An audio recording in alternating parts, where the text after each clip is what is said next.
have always been told to be kind and put other people's needs ahead of our own. But has anyone ever told you that being too kind, helpful, and caring can be too dangerous for you? We live in a world where we don't always get what we gave to others in the past. Isn't it true? You always helped someone, stood by them and what they did to you. They never turned up when you needed them the most. Being too generous and helpful can lead you to both empty pockets and emotionally drained one day. The whole world is not like that. Being too kind can put you in real danger and bad things can happen to you. Today I will tell you 8 bad things that can happen to you if you are too generous and nice to these extreme worlds. I will also show you direct 4 tough ways of Stoicism to keep people away from taking advantage of you.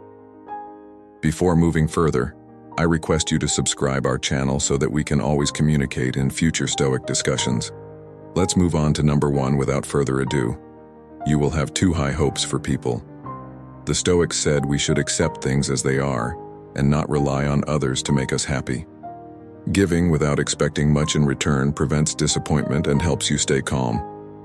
Whether we realize it or not, it's hard to be completely selfless. When we give everything, we expect others to do the same when we need help. But people get used to you doing everything for them and they'll take it for granted that you can handle both their lives and yours. If you don't take care of yourself, why would you take care of others? In reality, your hopes for getting something in return won't be met, leaving you feeling bad, tired, angry, and sad. However, if we look at it objectively, people aren't letting you down. They're just doing what you should be doing, taking care of their own tasks. People will only expect you to give them something, which leads us to the second point. The Stoics say it's important to remember that real worth comes from acting in a good and logical way, not just doing what others want.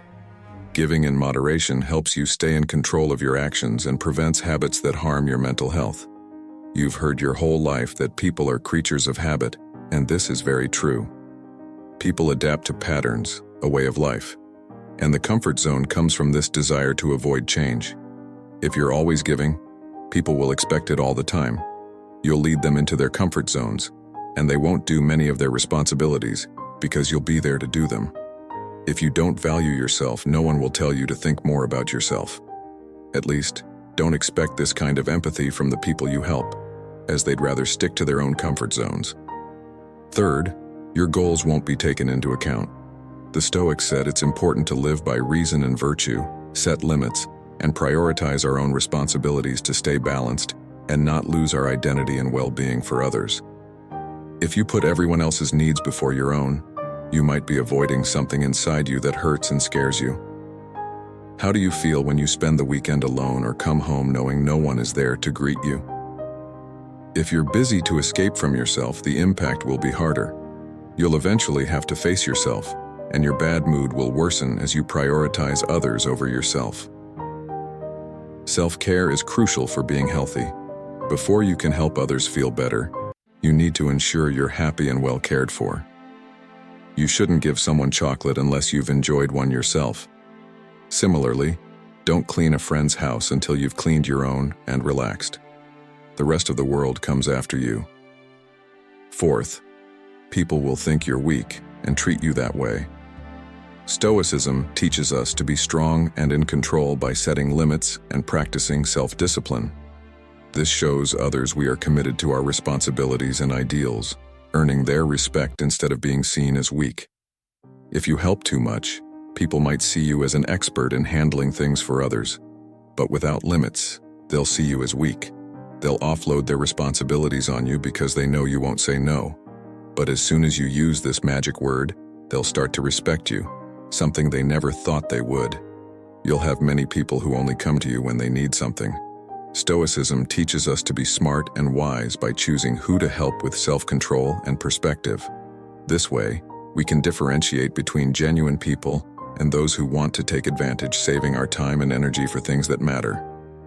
People who thought you were a good friend will suddenly only want to hang out when they need something. If you think about it logically, it's not surprising. Most people don't invite their employees or coworkers for coffee, let alone a beer. What's happening to you makes sense but isn't fair. You need to learn how to handle the strategies I'll share at the end. to prevent people from taking advantage of you. Sixth, you'll only attract people who want something and never those who want to give. With patience and judgment, we can build genuine relationships. People come into our lives because their energies match ours. If we vibrate low, we attract negative, depressed people. When we vibrate high, we attract people full of good energy, kindness, and joy. Giving to everyone drains your energy, making you vibrate at a low frequency. This attracts needy people and opportunists who only take, without even saying thank you. Seventh, you could get hooked on something. The Stoics taught people to stay calm and in control. Self-discipline in giving prevents bad habits and helps maintain a good relationship with our actions and choices. When we regularly experience shortage, the need for something grows, leading to addiction. Someone close to you might notice that you drink, eat, or gamble too much. Pay close attention to what someone who cares about you says. Your first instinct might be to get mad and deny it, but this is typical behavior when we can't see our own problems. Remember, people who care about you want the best for you, so listen to their advice to stop falling and move forward. Number 8. You'll make people think twice. Stoicism tells us to do good things regardless of what others think. By focusing on living according to our beliefs and principles, we build a good image that can withstand false accusations. Sadly, there aren't many kind people in the world, so if you are one, people might be suspicious of you instead of being impressed. They might wonder what's going on with you and what hidden plans you have. This could mean you've met suspicious people, but more likely, they are just being cautious. People who want to help too much might be hiding evil plans, so it's best to stay away from them and refuse their help. Now let's look at what you can do to stop people from taking advantage of you. Strategy number 1. Pay attention to how you feel. Based on the Stoic idea of self-awareness, it's important to understand your feelings and needs. By paying attention to your feelings, you can tell if you're giving too much and wearing yourself out mentally. This helps you find a good balance. How does it make you feel to help others? If you feel too busy, tired, angry, or used, it's time to listen to your feelings. Don't lie to yourself. Instead, find out how helping others affects your health. Plan number 2. Don't be afraid to say no.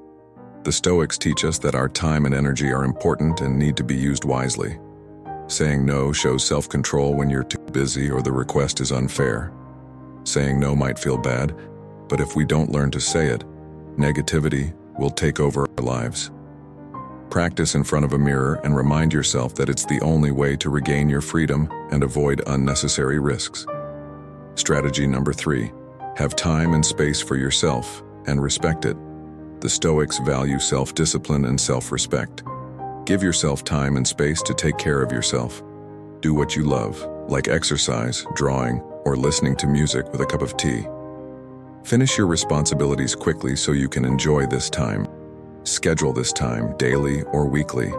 If someone asks for help during this time, kindly tell them no and enjoy your time for yourself. If you prefer not to be direct, offer to help at a different time, but make it clear you have other things to do. Strategy number 4. Identify energy vampires and distance yourself from them. The Stoics teach us to recognize which relationships are good for us and which drain us mentally. Stay away from people who constantly drain your energy and add nothing positive. This way, you're taking care of your health and showing self-control in your relationships. Energy thieves overwhelm you with complaints and a negative view of life. Don't try to help them, as they wouldn't know what to do without their problems. In conclusion, according to Stoic wisdom, the best measure for things is always the middle ground, and generosity is no exception. If we give too little, we seem selfish and greedy. If we give too much, we end up drained of energy, time, and money. So, find a balance between helping others and taking care of yourself. If you're ever unsure, remember the magic word: no. We've reached the end of this journey, and I hope these tips will be useful to you. Don't forget that you're an important part of this channel. If this video has helped you, made you think, or taught you something, give it a thumbs up so more people can discover the power of Stoic wisdom.